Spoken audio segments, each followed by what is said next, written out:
Ya ayyuhallazina amanu kutiba alaikumussyam kama kutiba alal ladzina min qablikum la'allakum tattaqun. Ya, goalnya ini la'allakum tattaqun. Perintah ini memang yang diperintahkan kan untuk orang yang beriman, orang yang yakin.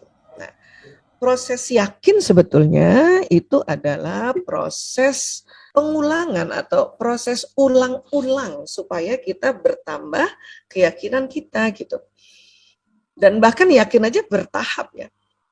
Maka mengapa kita perlu juga memahami sesuatu perintah ibadah dari Allah dengan belajar atau berilmu agar itu tadi sampai ke level yang ilmu yakin kan gitu.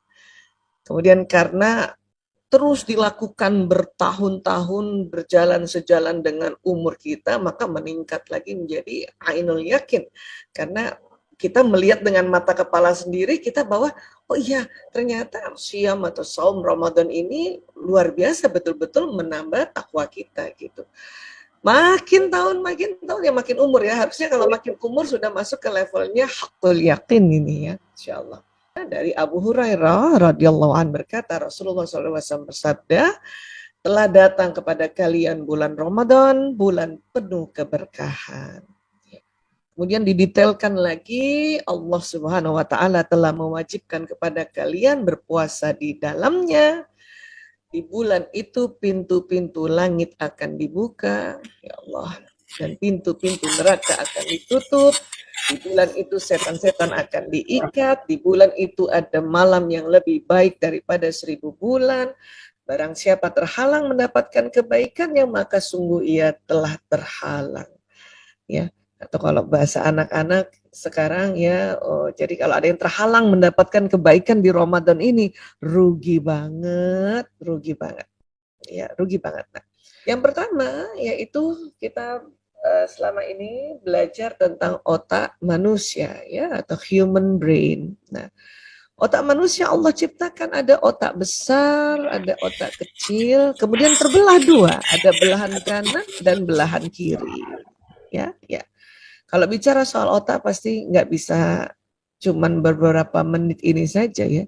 Hanya kita ambil beberapa yang ada kaitannya mengapa ya pada saat kita berpuasa diminta untuk melakukan satu hal terlebih dahulu yaitu berniat. Berniat. Ya. Mengapa? Karena rupanya pada saat berniat ada banyak kaitannya dengan otak manusia. Nah, di dalam otak ini ya ada satu tempat di mana tempat itu pusat lapar, pusat haus, dan pusat syahwat. Yang ada di mana? Di hipotalamus. Di tengah otak manusia ini. Di tengah ini. Ya, pusat di tengahnya. Benar-benar. Jadi di situ pusat lapar, haus, syahwat ada di situ. Ya, bentuknya segitiga. Ya. Nah, kalau kita lihat ini kurang lebih kayak begini, ya ilustrasinya, bentuknya segitiga di tengah otak, di tengah persis tengah otak antara ya otak kanan kiri dan hipotalamus itu sendiri juga ada bagian kanan dan bagian kiri, persis di tengah itu, ya. Nah, hipotalamus laki-laki lebarnya 2,5 kali lebih luas dibanding perempuan. Ini ya gambarnya hipotalamus laki-laki. Berarti kurang lebih ini ya Bu Shirley, kalau hipotalamus kita perempuan ini nggak sebesar ini, mungkin nggak ada setengah ya, setengahnya dari ini gitu. Karena laki-laki 2,5 kali lebih lebar. Nah, jadi ya pusat lapar ini karena dia di dalam, sangat di dalam, tidak bisa disentuh pakai tangan. Kita taruh tangan kita di jidat ini, tidak bisa tersentuh, di pelipis kanan, pelipis kiri tidak bisa dipegang, dari atas juga nggak bisa dipegang. Nggak bisa dipegang. Ya. Nah, untuk itu bagaimana cara menekan pusat lapar, haus, dan syahwat ini atau menekan hipotalamus? Ternyata ditekannya dengan cara berniat. Loh, berniat kan lewat kata-kata Bu Aisyah. malah lebih jauh dari posisi ini kan. Ya, bahkan kalimat niat ya bisa disirkan, bisa dizahirkan. Kok bisa sampai menekan hipotalamus ini gitu. Kan jauh sebetulnya. Tadi tangan aja nggak sampai kan. Karena ya, jadi pada saat kita niat saum Ramadan, ya nawaitu shauma ghadin an ada'i fadl syahri Ramadan hadhihi sanata lillahi ta'ala. Ini nggak main-main ini. Apa yang dilafazkan, makanya mengapa di dalam Islam setiap kita melakukan sesuatu diminta kita berniat ya, sebelum berniat kita membaca basmalah bismillahirrahmanirrahim, karena kalimat-kalimat ini akan jalan ke seluruh tubuh, bahkan jalan ke otak ya. Lewat mana? Lewat yang namanya sistem saraf ya. Sistem saraf ini ada mulai dari indera-indera ini, ya, dari semua tubuh ini, nanti akan bermuara di tulang belakang dan nanti dia naik ke otak. Ya. Bicara sistem saraf dan otak ini nggak bisa cuman sebentar memang, ya, tetapi kita bisa belajar ya dengan menganalogikan sistem saraf seperti kabel listrik. Dia jalan pesan. Baik jalan pesan yang dari otak maupun jalan pesan juga yang dari indera kita atau dari permukaan kulit kita ini. Ya. Nah, sehingga pada saat kita membaca basmalah bismillahirrahmanirrahim dengan nama Allah yang Maha Pengasih lagi Maha Penyayang, kalimat ini jalan di badan dan naik ke otak. Ya. Kemudian tadi kita niat ya nawaitu shauma dan an ada al-fardhu syahri Ramadan hazihi sanata lillahi ta'ala ya, mau dizahirkan kah, disirkan kah, atau dibatinkan kah, atau diucapkan, lafazkan sedikit, dia akan jalan. Dia akan jalan. Jalan pertama kali kemana? Itu tadi nanti menekan hipotalamus yang ada di otak.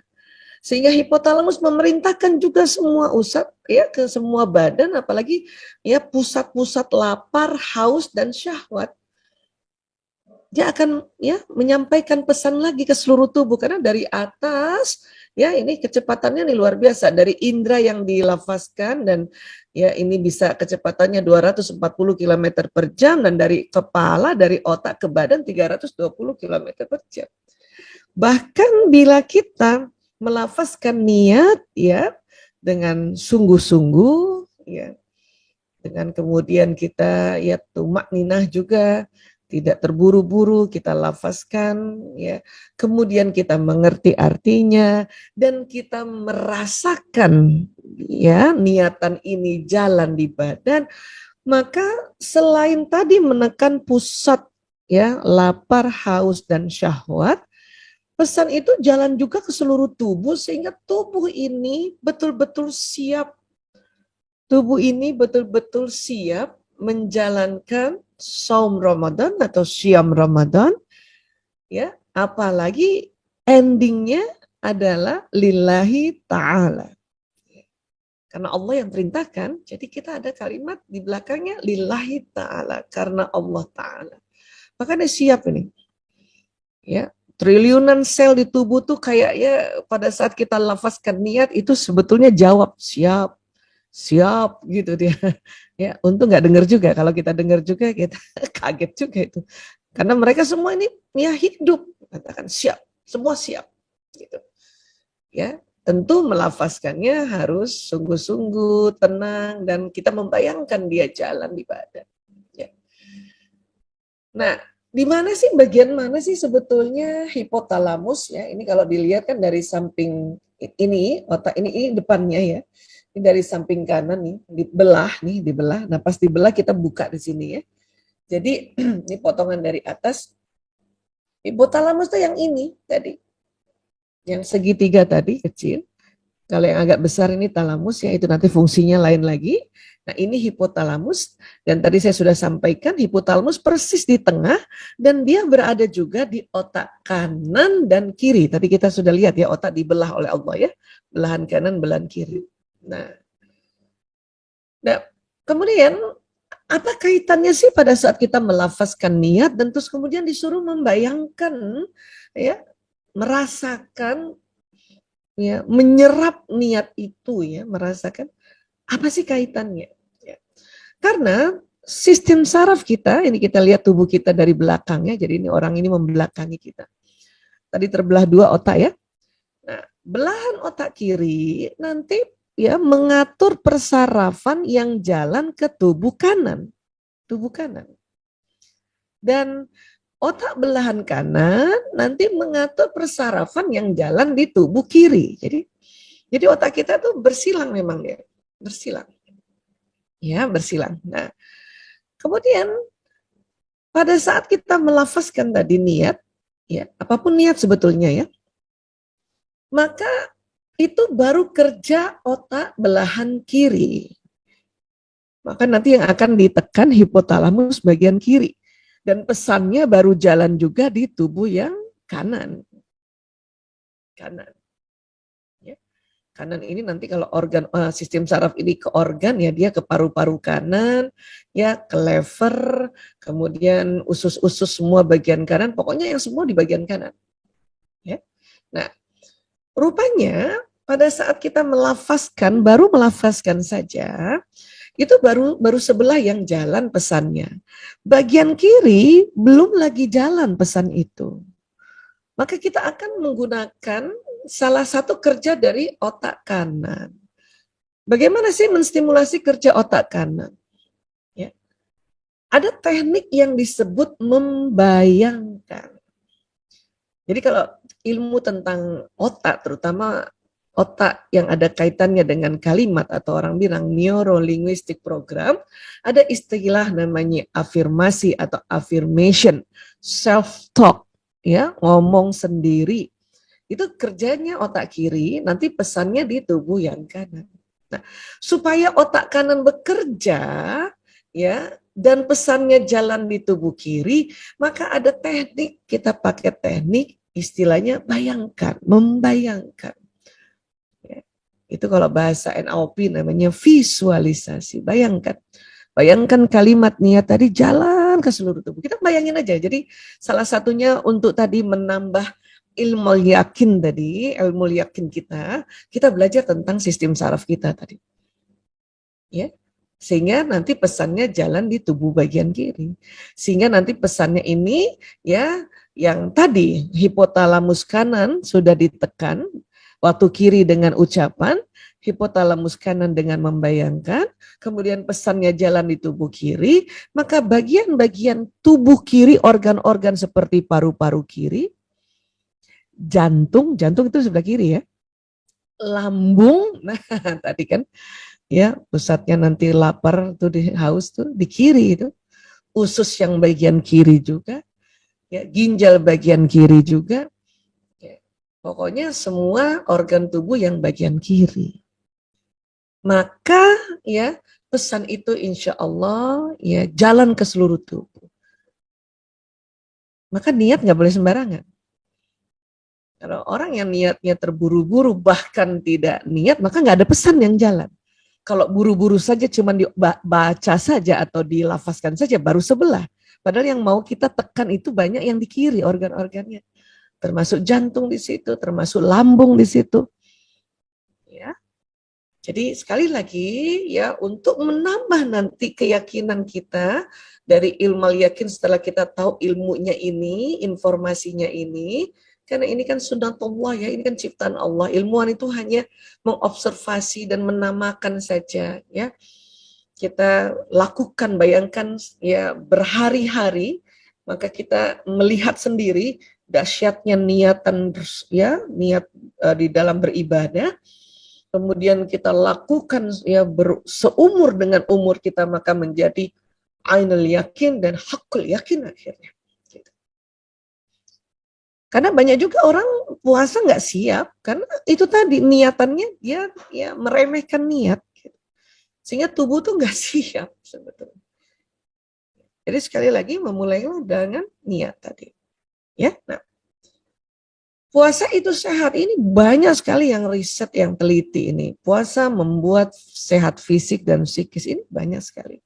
Saya yakin ayah bunda, sahabat-sahabat Villa juga, bapak ibu guru sudah sering membacanya dan juga sudah sering merasakannya bahwa sehat, ya. Gak apa-apa juga kok yang punya penyakit kronis, yang hipertensi, diabetes, dan gak apa-apa juga ternyata. Ya. Asal itu tadi, mulainya dari niat tadi. Ya. Kemudian nanti apa yang terjadi setelah meniatkan tadi? Ini dari organ-organ, seluruh organ yang tadi dialirkan persarafan mendapat pesan. Mendapat pesan. Tadi kan saya katakan lambung itu ya posisinya ada di sebelah kiri. Gitu. Ya, ini dia bagian nanti kiri di sini usus semua kiri.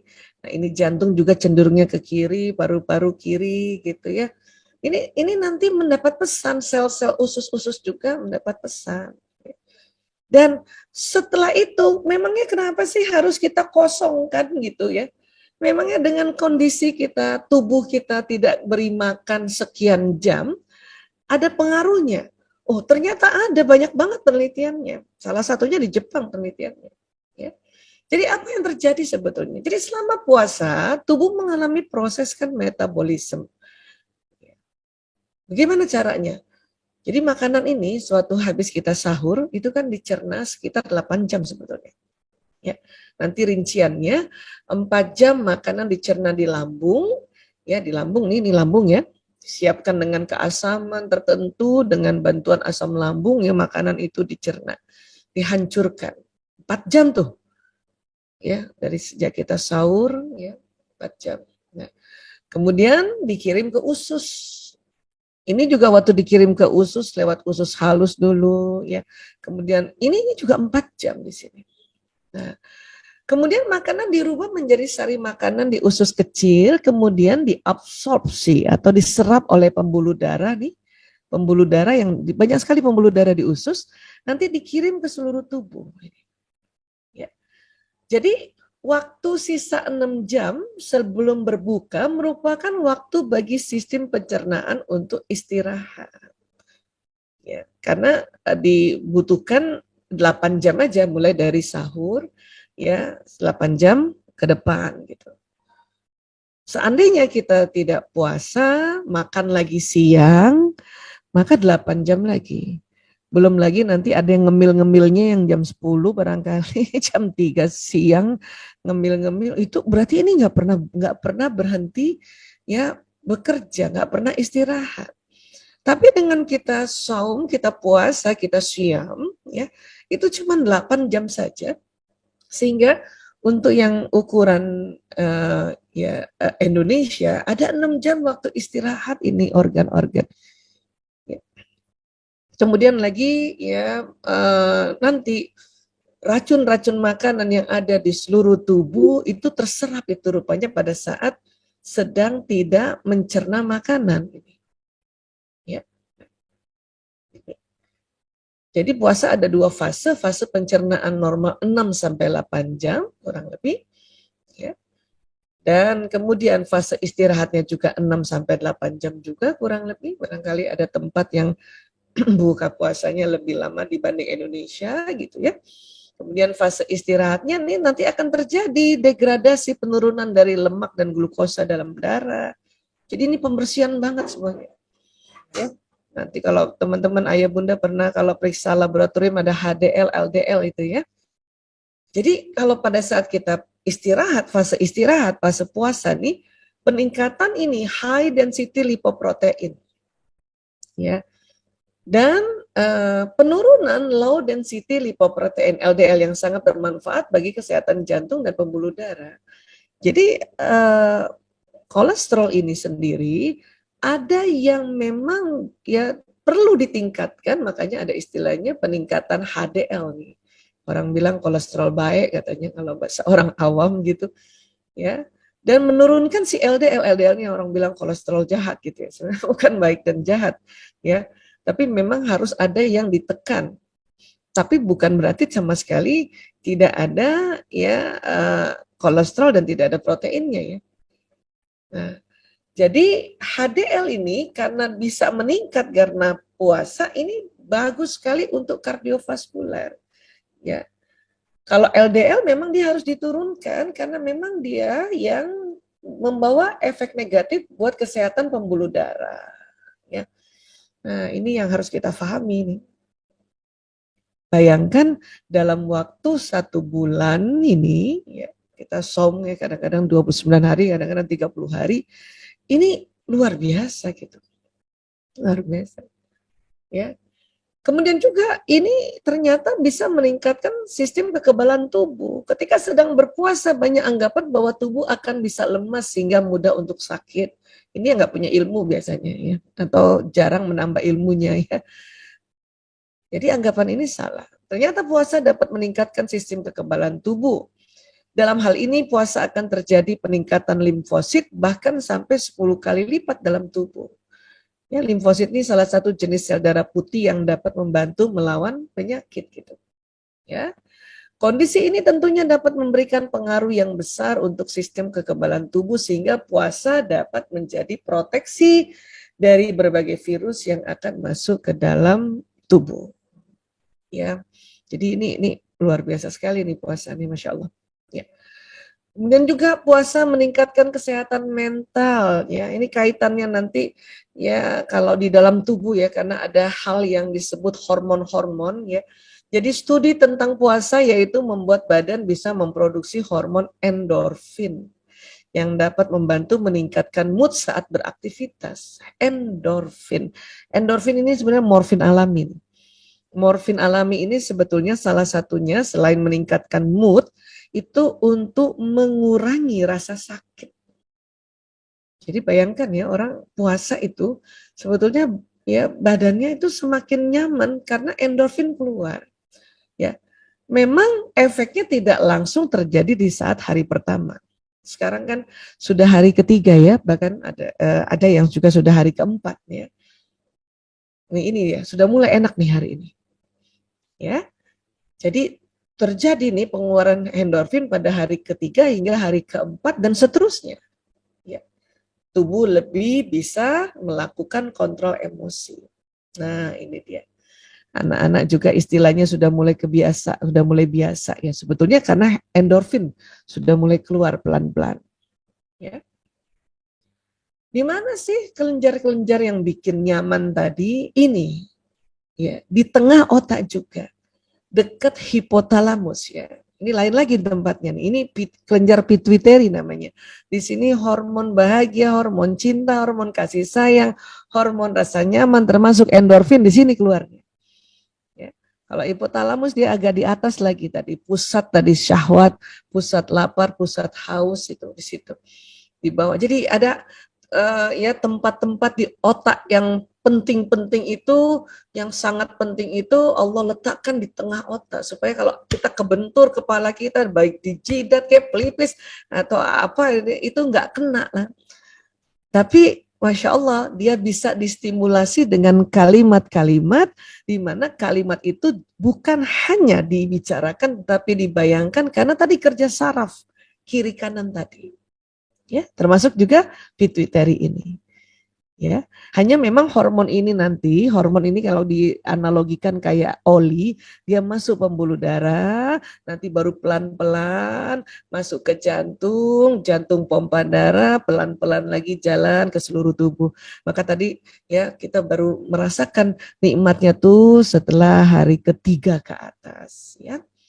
Tapi buat orang-orang yang sudah mulai ya sebelum Ramadan ya selalu puasa, puasa Senin, Kamis, kemudian puasa Syawal sudah mulai duluan. Oh, itu udah duluan keluar endorfinnya.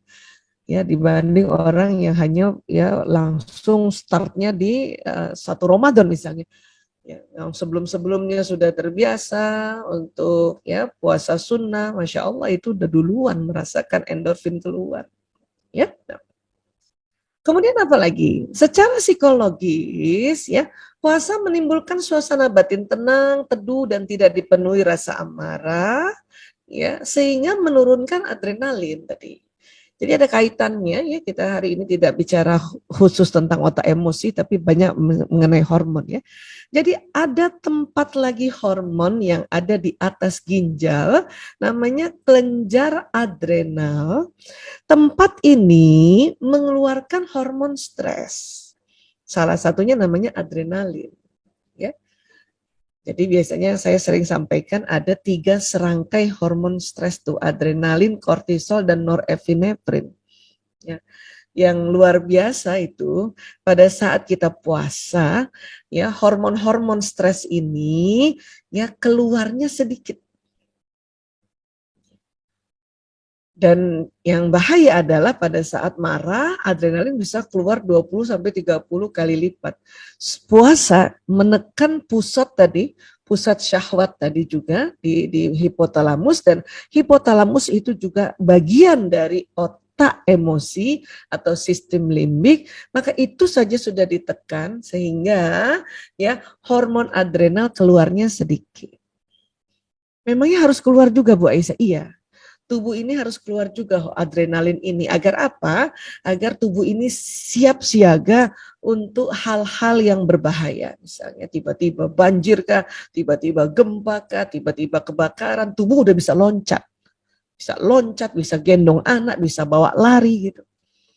Memang Allah ciptakan ini. Ya, hanya itu tadi pada saat kita dalam kondisi marah, jengkel, kesal, ini terlalu banyak keluarnya sehingga membuat psikologis kita itu penuh amarah, penuh kejengkelan dan sebagainya. Karena nanti ini masuknya ke dalam jantung lagi. Ya. Kemudian apalagi sih ya kebaikan yang didapat? Ya. Hormon adrenalin meningkat maka akan menimbulkan pembentukan kolesterol dari LDL kan tadi ya.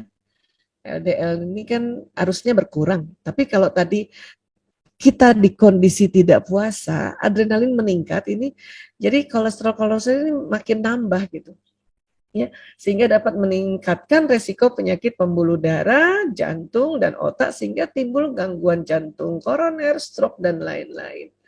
Apalagi yang memang secara genetik pembuluh darahnya ini, ya ini nih pembuluh darahnya nih ya, itu memang secara turunan warisannya yang jenis kaku.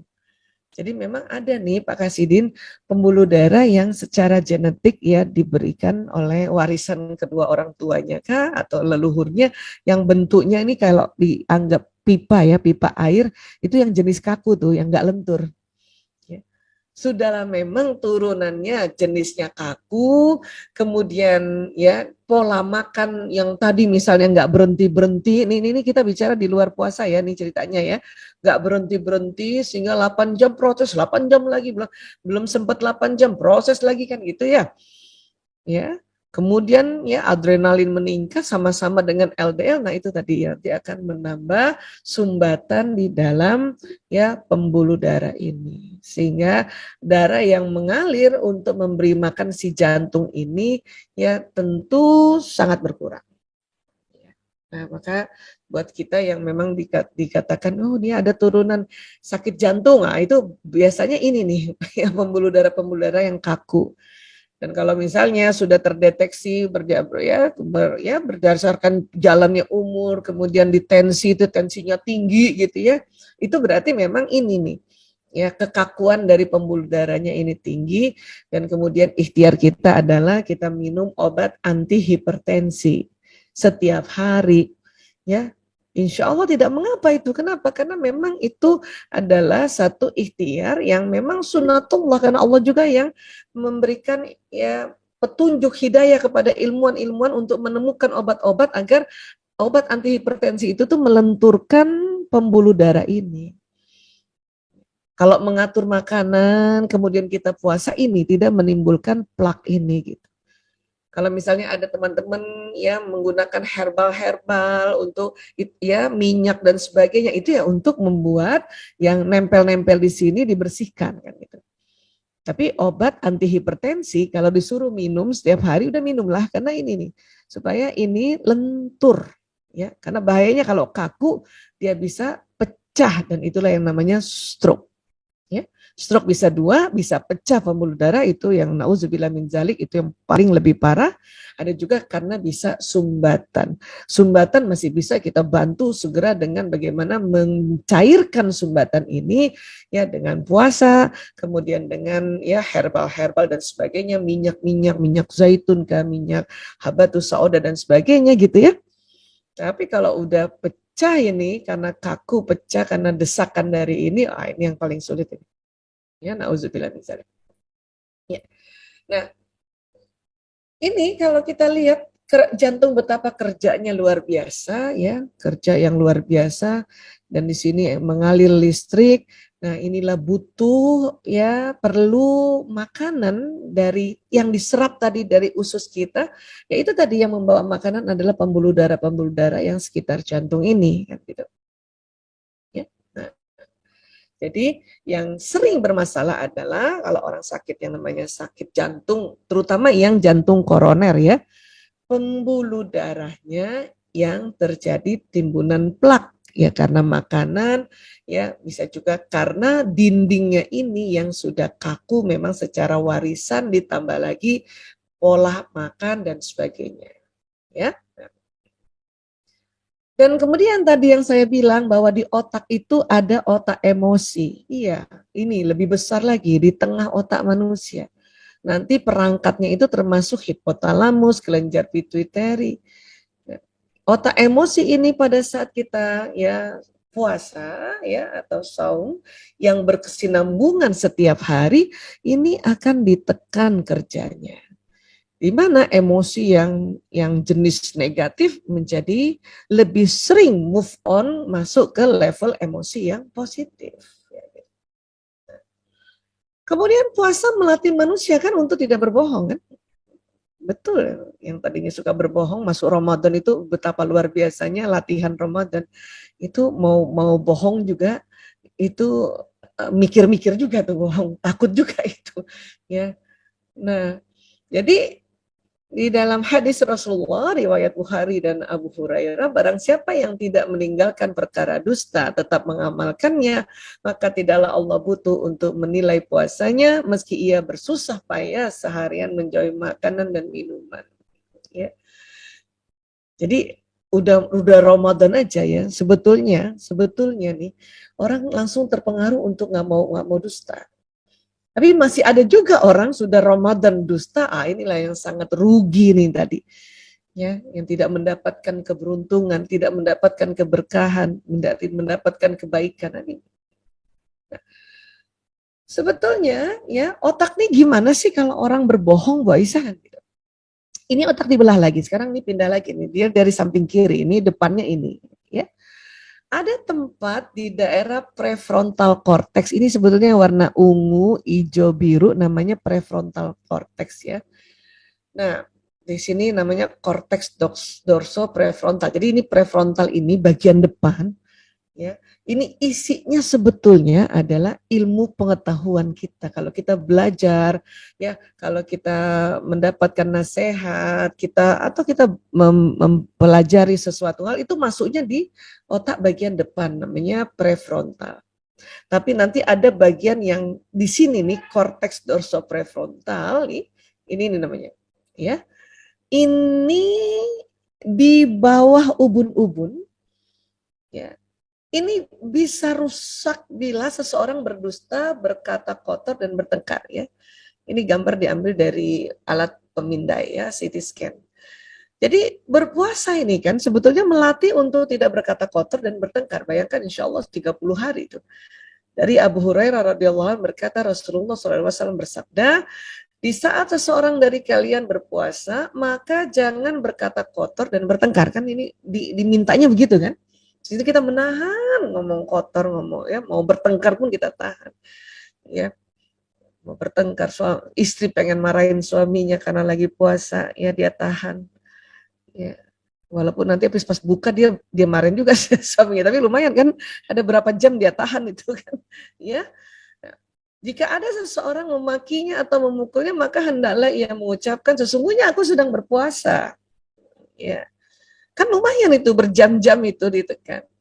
Karena kalau bayangkan kalau kita tidak pernah dalam satu tahun ini, misalnya ada 1 bulan yang menahan kita untuk, ya, berdusta, berkata kotor atau bertengkar, ini yang paling rusak itu otak di bagian sini nih, di dorso prefrontal lobe-nya ini. Ya, walaupun di depan-depannya sini ini ilmu pengetahuan sebetulnya. Tapi yang luar biasanya, ya Allah membuat satu bagian di otak manusia apabila sering berdusta, berkata kotor dan bertengkar dijadikan satu di sini, satu area, ya. Nah ini dijadikan satu. Jadi saat berdusta, berkata kotor dan berkelahi ternyata dikeluarkan neurotransmitter yang sangat banyak di daerah limbik nih, daerah sini, tapi dikumpulin di sini. Ya, dikumpulkan di sini. Dan ini persis di bawah ubun-ubun ini. Di bawah ubun-ubun, persis ini. Ya. Nah, kemudian di dalam Ramadan, ya luar biasanya Ramadan itu, ya Allah membuat satu sistemnya sistem alam semesta, di mana orang yang jarang sholat saja jadinya mau rajin sholat, apalagi yang sudah tegak sholatnya, ya bukan hanya yang dikejar fardu saja, tetapi yang sunnah-sunnahnya dikejar. Ya. Dan tentu ya pada saat sholat nggak hanya karena fardu, karena sunnahnya dikejar, dan terutama ada ya qiyamul lail, ya orang bilang sholat malam, ya atau juga kemudian dibilang sholat taraweh gitu ya. Ini kan menambah banyak rakaatnya, itu nanti kaitannya sama tadi tempat berdusta tadi, ya, yang nanti kita lihat kaitannya dengan posisi sujud pada saat sholat. Ya. Barang siapa melakukan qiyam Ramadan, ya ini sholat malam pada bulan Ramadan, karena iman dan mengharap pahala dan ridha Allah, maka dosa-dosanya yang telah lalu akan diampuni. Ya, Rasulullah SAW bersabda. Nah, ini terawihnya pandemi ya, jauh-jauh jaraknya ya. Nah, jadi waktu kita posisi sujud ini, ya, darah banyak mengalir ke daerah prefrontal cortex, lobus parietalis, serta ubun-ubun ini tadi. Ya. Tadi kita belajar, ya, tadi saya sudah sampaikan bahwa ada di bagian depan otak kita nih, namanya ya di bagian depan sekali ini paling depan di belakang jidat itu lokasi ilmu dan keterampilan. Kemudian agak ke belakang lagi di sini itu lokasi watak dan bakat kita. Ya. Kemudian tadi yang kita cerita di bawah ubun-ubun ini ada lokasi kalau kita sering hilaf, berdusta, bertengkar dan sebagainya tadi. Ya. Ada di sini. Nah, ini posisi sujud seperti ini, darah yang dari jantung nanti akan banyak mengalir ke daerah ini. Ya, daerah ini. Pembuluhnya udah ada, hanya waktu mengalirnya ini dengan posisi sujud, ya, ini luar biasa. Jadi darah yang mengalir memberikan nutrisi, mineral, dan vitamin di lokasi ilmu pengetahuan dan bakat juga watak. Jadi pas mengalir ini, tempat pengetahuan kita ini dialiri nutrisi, mineral, vitamin. Dan watak dan bakat kita juga dialiri nutrisi, mineral, vitamin. Sehingga ilmu yang kita pelajari itu ya bertambah kebaikannya. Bahkan jadinya yang cuma tahu tambah paham. Habis paham sadar gitu. Namun yang luar biasanya, yang bagian tadi, bagian di dorso prefrontal cortex, yang bagian hilaf, dusta, dan bertengkar tadi, barangkali kemarin-kemarin kita sempat, ini membersihkan lokasinya lewat darah ini. Ya, tentu dengan lewat nutrisi mineral ini. Lucu ya, luar biasa ya. Allah Ta'ala membuat satu mekanisme di sini diperkuat, tapi di sini dibersihkan dengan bersujud kayak gini. Karena kalau berdiri kita, posisi berdiri dan duduk, ya darah ke daerah yang tadi, daerah ilmu, daerah watak dan bakat, daerah tadi dusta atau tempat hilaf, itu sangat sedikit. Dia banyak kalau diposisikan sujud seperti ini. Nah, di Ramadan karena bukan saja orang mengejar yang fardu, ya, yang sunnah juga dikejar, ya, qobliyah ba'diyah dikejar, bahkan qiyamul lail juga dikejar, ya. Tentu sujudnya yang benar-benar sujud, bukan yang buru-buru ya, karena kalau buru-buru ini belum sampai ke sini udah ya turun lagi ke jantung kan gitu. Ini luar biasa. Ini di bagian-bagian otak ini ya, aduh, saya mau ngomong kayak gini aja ini udah nggak sanggup sebetulnya, karena ya silakan aja supaya bukan hanya lagi ilmu yakin menjadi ainul yakin, hakul yakin, rasakan saja pada saat sujud. Ya, pada saat sujud. Bahkan dikatakan juga aqrabu ma yakunul abdu min rabbihi wa huwa sajidun fa'aksiru du'a. Yang paling dekat antara seorang hamba dengan Robnya adalah ketika ia sujud, maka berbanyaklah doa ketika itu. Ini membahas posisi sujud saja, ini baru sedikit ya, belum lagi dari ubudiyahnya, baru tadi dari cuman darah yang mengarah ke sini gitu. Ya. Itu baru sedikit saja ya. Dan ini yang saya katakan di Ramadan, bayangkan ya, sistem di Ramadan ini membuat orang yang nggak rajin aja jadi rajin ya sholat, tegak sholatnya, apalagi yang sebelumnya sudah tegak, makin tegak lagi ya, makin rasanya bukan hanya ketinggalan yang fardu, ketinggalan yang sunnah, itu gelisah itu kita, dan rasanya merugi karena berkurang waktu ya untuk kita melakukan sholat, khususnya di posisi sujud seperti ini ya. Kemudian lagi dengan Ramadan yang tadinya nggak seneng sedekah, nggak seneng berinfak, ini jadi terbawa juga seneng infak sedekah ya. Rupanya dengan kita menginfakkan harta, sedekah, dan puasa meningkatkan stimulasi. Apa sih? Stimulasi nukleus accumbens. Ini apa lagi ini? Ini juga termasuk pusat rasa bahagia. Jadi ngasih-ngasih ke orang, ya, memberikan infak harta kita, sedekah, jadi kok bahagia ya gitu. Ya. Padahal kalau dilihat dari mata zahir kan, loh, kamu punya uang, terus kamu dapat uang malah ngasih-ngasih orang, kan gitu.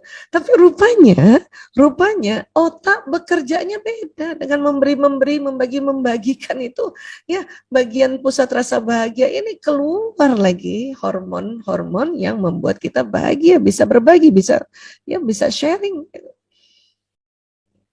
Di Ramadan mau nggak mau nih, kenapa ya kok jadi bisa yang tadinya pelit jadi orang senang ya membagikan hartanya.